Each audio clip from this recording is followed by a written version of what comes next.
Ya, Assalamualaikum warahmatullahi wabarakatuh.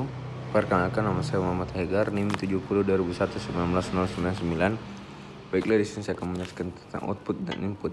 Nah, input adalah masukan dari lingkungan eksternal melalui konsumsi in-house, penyerapan melalui permukaan tubuh atau injeksi buatan. Sedangkan output adalah aktivitas di lingkungan internal seperti ginjal, paru-paru, jalur pencernaan atau keringat permukaan tubuh, air, mata, kulit mengelupas.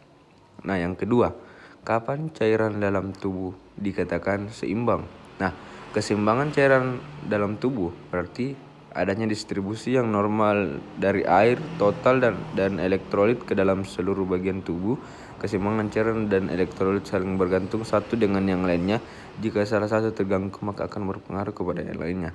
Cairan tubuh yang terbagi menjadi beberapa kompartemen. Cairan relatif konstan pada keadaan normal. Antara satu kompartemen dengan yang lainnya dibatasi oleh membran yang bersifat semi-permeabel. Nah, masing-masing komponen mengandung elektrolit yang sangat berperan dalam mempertahankan keseimbangan cairan pada masing-masing kompartemen.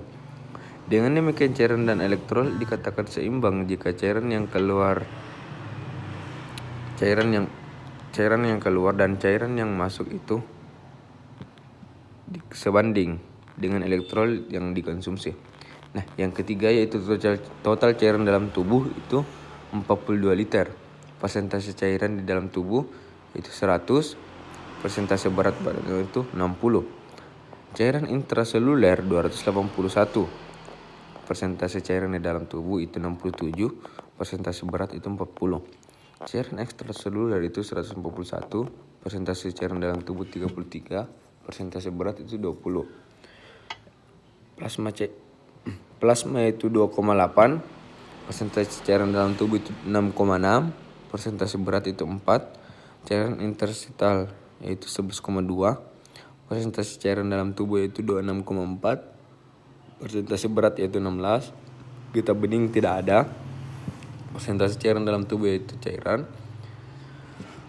Persentase berat yaitu 16.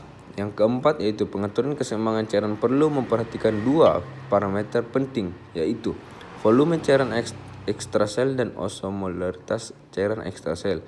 Ginjal mengontrol volume cairan ekstrasel dengan mempertahankan keseimbangan garam dan mengontrol osmolaritas cairan ekstrasel dengan mempertahankan keseimbangan cairan. Ginjal mempertahankan keseimbangan ini dengan mengatur keluaran garam dan air dalam urin sesuai kebutuhan untuk mengkompensasi asupan dan kehilangan abnormal dari air dan garam tersebut.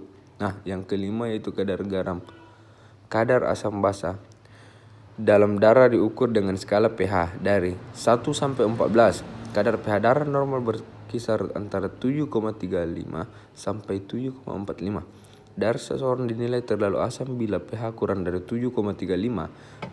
Kondisi tersebut dinamakan asidosis, sedangkan darah dengan nilai pH lebih besar dari 7,45 dikategorikan terlalu basa atau disebut dengan alkalosis. Asidosis